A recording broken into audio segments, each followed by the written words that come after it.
નમસ્કાર, હું તમારો મિત્ર વિમલ ફળદુ. આજે આપણા વિડિયાની અંદર વાત કરવાની છે આપણા સ્વભાવ વિશે, આપણા નેચર વિશે. કે જો આપણું નેચર સારું હશે ને તો આપણે કદાચ વિચાર્યું નહીં હોય ને એવું કામ આપણી સાથે થઈને ઊભું રહેશે. એવું કદાચ કામ આપણી સાથે થઈ જશે. આપણે વિચાર્યું નહીં હોય કે આપણે આ વસ્તુ મારાથી થઈ શકશે અથવા તો એટલું બધું મને ભગવાન આપશે. એક એવી જ એક નાનકડી વાત મારે તમારી સમક્ષ કરવી છે. એક ફ્રાન્સનો બહુ મોટો માણસ, કે ફ્રાન્સની અંદર અંદાજિત કદાચ 500 જેટલી હોટલો એની ચાલે છે. એવડો મોટો માણસ, યુવાન વય છે, 35-40 વર્ષનો એજ છે. કુટુંબમાં કોઈ છે નહીં, એનો વારસદાર કોઈ છે નહીં. બીમાર પડે છે, દવાખાને જાય છે. એટલે એ ડોક્ટર એને એવું કહે છે કે તમારી પાસે ઓનલી ફોર 90 દિવસ છે. તમારે હવે લાસ્ટ 90 દિવસ છે. તમારે જે પણ કાંઈ હોય એ 90 દિવસની અંદર જીવવાનું છે. તમારી પાસે જાજો સમય વહીતો નથી. એટલે એ ખાટલામાં કે બેડ ઉપર પડ્યો એવું વિચારે છે કે મારી પાસે આટલી પ્રોપર્ટી છે, આટલું બધું છે, હું આ કોને દઈશ? એવો તો કોઈ વ્યક્તિ મને દેખાતું નથી કે હું હવે મારા ગયા પછી મારી પ્રોપર્ટી એનો મારો વારસદાર બનાવી શકું. એટલે એ મનોમન એવું નક્કી કરે છે કે હું મારી અલગ અલગ હોટલમાં જાઉં, અલગ અલગ હોટલે જઈ અને મળું કે કોઈ એવો વ્યક્તિ મને દેખાય છે, કે મારા કર્મચારીમાંથી કોઈ એવો વ્યક્તિ છે કે મારા પછી હું જાઉં પછી આ બધી વસ્તુ સંભાળી શકું. એટલે હવે તો એમનેમ જાય તો બધા એની સાથે સારો વ્યવહાર કરવાના, કારણ કે એવડો મોટો માણસ આવે તો એની સાથે સારો વ્યવહાર કરશે. પણ એને વિચાર્યું કે આજ તો હું ભિખારીનો વેશ ધારણ કર્યો છે. એટલે સાવ ફાટેલા તૂટેલા કપડાં પહેરે છે, મોટી મોટી દાઢી રાખે છે, લગર વગર થઈ અને હોટલ પહોંચે છે. એને વિચાર્યું મારી પાસે જે સારામાં સારી મોટામાં મોટી જે હોટલ છે ને ત્યાં જાઓ પહેલા.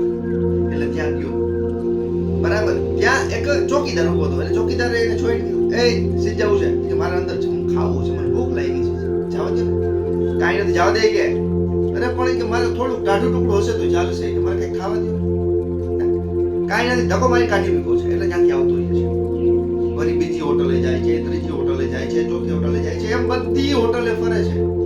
પણ ક્યાંય એને કોઈ અંદર કરવા નથી દેતું. પોતાની હોટલમાં એને કરવા નથી દેતું, કારણ કે એ ભિખારીનો વેશ ધારણ કર્યો છે.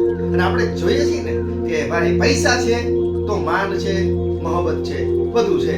પણ જો પૈસા નથી તો કાંઈ નથી. એટલે બધી હોટલની અંદર જાય છે પણ એને કોઈ અંદર ગરવા નથી દેતું, કે ખાવા નથી દેતું. પછી એને પોતે બેઠા બેઠા વિચાર કરે છે કે આ મારી કઈ ભૂલ થતી હશે, કે મારા વિચારમાં કઈ ભૂલ હશે કે કોઈ મને અંદર નથી જવા દેતું.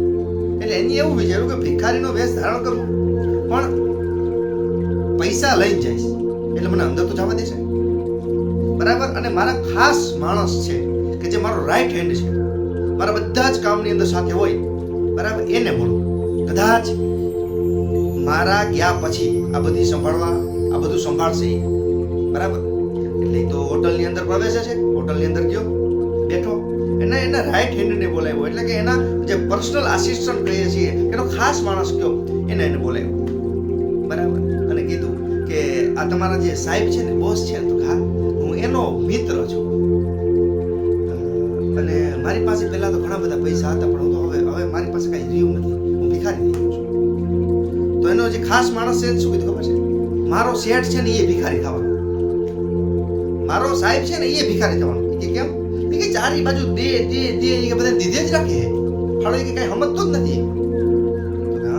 કે ભિખારી તો પછી થાય કે મટણ મરવા પડ્યો, એ તો હમણાં થોડોક મરી જવાનું. એટલે એને તો ખાલી એક નાનકડો જમવાની ખાલી આશા રાખી હતી. પણ આ સાંભળીને એનું તો દિલ તૂટી ગયું. ચાલો કે આ તમારો ખાસ માણસ થઈને મારો બહુ વિચારે છે.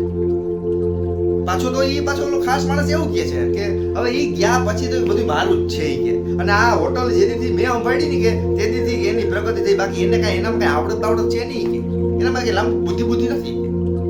આ તો જેથી મેં સંભાળ્યું તેથી આનું હાલે છે. એટલે તો નાસી પાસ થઈ ગયો, ભાંગી ગયો અંદરથી અને આવતો ગયો ને ઘરે, બરાબર. અને બેડ ઉપર ટૂંકમાં સૂતો હતો. એને વિચારે કે બધી હોટલે જઈએ, મારી બધી સારી હોટલે જઈએ, હવે હું શું કરું? એટલે એને વિચાર્યું કે મારી એક નાનામાં નાની એક હોટલ છે, હાલને ત્યાં ટ્રાય કરું. ભોગ. એટલે તે ન્યા ગયો ને એટલે એક બાર એક ચોકીદાર ઉભો એટલે કીધું કે ભાઈ મને ભૂખ અતિશય લાગી છે, મેં 3 દિવસથી ખાધું નથી, કંઈક કરો, મને ખવડાવો ને મને અંદર જવા દે ને ભાઈ. એટલે બોલો કહે છે કે મારો એટલો બધો હોદ્દો નથી કે હું તમને અંદર મોકલી શકું કે હું ખવડાવી શકું, પણ થોડીક વાર ઊભો ને તો હું મારા મેનેજરને પૂછી લઉં. મેનેજરને બોલાવી એટલે મેનેજરને બોલાવે છે. એટલે મેનેજર આવે છે બહાર. મેનેજરે આવીને એવું જ કીધું કે તમારે ખાવું છે એનું હું તમને ના નથી પાડતો, પણ અત્યારે છે ને અમારી અંદર ટૂંકમાં બહુ ગીરદી છે, અત્યારે મારે તમને જમવા દેવું પોસિબલ નથી, એટલે તમે ખાલી 30 મિનિટ ખોબડી 30 મિનિટ ખોબડો 30 મિનિટ પછી તમને હું ભરપેટ જમાડું. એ પાક એ હું પ્રોમિસ આપું છું તમને, ભરપેટ જમાડીશ, પણ 30 મિનિટ ખોબડી જાવ. એટલે કે આપણે કે આ જે હોટલમાં જે કસ્ટમર છે એ બધા વયા જાય કે સારું. હવે એ લોકો માઇન્ડલી થાકી જ ગયો હતો, કારણ કે હવે એટલા બધા રેકોર્ડો દેખાવ 30 મિનિટમાં શું હોય એમ. એ બહાર ખૂણામાં જઈને બેઠો. 30 મિનિટ થયો ને એટલે 30 મિનિટ થાય એટલે બહાર અંદરથી બહાર મેનેજર આવ્યો. ગોતતો પેલો ભાઈ ક્યાં ગયો છે જમવાનું હતું, 30 મિનિટનું કીધું હતું, સામેથી બોલાવાય બરાબર. એટલે તરત જ એને વિચારે ઓલો શેઠને વિચારે એવો કે ના સારું કે મેનેજર મને બોલાવાય એવું સામેથી, જે મારી મોટી મોટી હોટલોમાં મને ધક્કો મારીને બહાર કાઢી મૂકતા હતા, આ મેનેજર મને અંદરથી બોલાવાય એવું. એને નવાઈ લાગી. એટલે એ તો અંદર ગયો, અંદર જઈ અને બેઠો. જ્યાં જે માણસો જમવા આવતા હોય, જે કસ્ટમર જમવા આવે જ્યાં બેસાડે ત્યાં એને બેસાડ્યો. બહુ મસ્ત થાળી પીરસીને મૂકી, 2 થાળી મૂકી. એટલે મેનેજર પણ જે ટેબલે બેઠો હતો ને એની જ સામે જઈને મેનેજરે જમવા બેઠો અને બે સાથે વાતો કરતા જાય, જમતા જાય.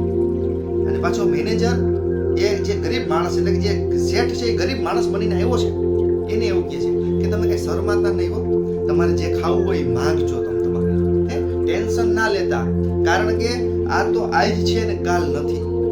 આ બધા દિવસો તમારે અત્યારે તમારી પાસે કાંઈ ખાવા નથી, તમે ગરીબ છો, પહેરવા સારા કપડાં નથી, તો એવું નહીં વિચારવાનું કે તમારી પાસે કાંઈ નથી. ભગવાન વાળો આ ભગવાન તમને દેશે, ઉપર વાળો તમને દેશે, એટલે ટેન્શન નહીં લેવાનું, ઉપાધિ નહીં કરવાની. તમારે ગમે ત્યારે ભૂખ લાગે ત્યારે અહીંયા આવતું રહેવાનું, હું તમને જમવા ચોક્કસ આપીશ. પણ હા, એક જ્યારે કસ્ટમર નહીં હોય ત્યારે આપીશ, ત્યારે આપણે બી ભેગા જમશું કે બરાબર.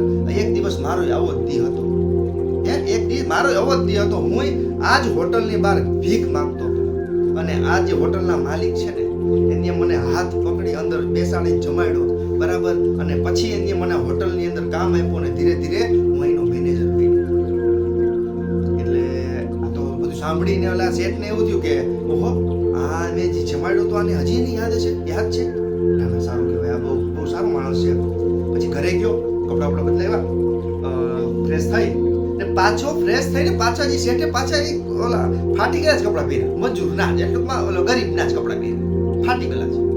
ને પછી બધી હોટલની અંદર કોલ કરી અને એવું કીધું કે બધા હોટલની અંદર બધા મેનેજરથી માંડી અને કમ્પાઉન્ડર, સાફ સફાઈ વાળા, ચોકીદાર બધાને બોલાવો, એક હોલમાં ભેગા કરો. બધી હોટલમાં બધી હોટલ બંધ તાળા મારી દો અને બધી હોટલમાં બધાને બોલાવો. હોટલની જે મોલની અંદર રૂમની અંદર હોલની અંદર બધાને બોલાવ્યા. ફાટેલા કપડાં પહેરીને જ ત્યાં જઈ પોતાના ફાટેલા કપડાં ઉતારી અને પોતાનું ઓરિજિનલ રૂપ બતાવ્યું. અને પછી બધાને એવું કીધું કે આજથી એટલે કે હું મારી પાસે જાજો સમય નથી, હવે મારી પાસે લાસ્ટ 30 દિવસ છે, તો મારા ગયા પછી આ જે મારી હોટલના આજે મારી નાનામાં નાની જે હોટલ છે એના જે કર્મચારીઓ છે ને કે જે કમ્પાઉન્ડરથી લઈ જે સાફ સફાઈ વાળાથી લઈ અને ચોકીદાર સુધી, મેનેજર સુધી, આ બધા માણસને હું મારી બધી એક હોટલ આપું છું. આ બધી એક હોટલ હું બધાને આપું છું. શું કામે? કારણ કે એની કોકની પરિસ્થિતિ જોઈ છે, એની કોકની પરિસ્થિતિ વિશે વિચાર્યું છે. એટલે જ કહું છું મિત્રો કે આપણું જો નેચર સારું હશે, આપણો સ્વભાવ સારો હશે તો ભગવાન કદાચ આપણને 2 હાથ ખોલીને દેશે. એટલે નાના માણસને મદદ કરો, થાય એટલો સપોર્ટ કરો, નાના માણસને મદદ કરો અને કોઈને તડછોડો નહીં, બરાબર. હવે આ વિડીયો તમને મારો સારો લાગ્યો હોય તો મારા વિડીયોને લાઈક કરો, શેર કરો અને મારી ચેનલને સબસ્ક્રાઈબ કરો.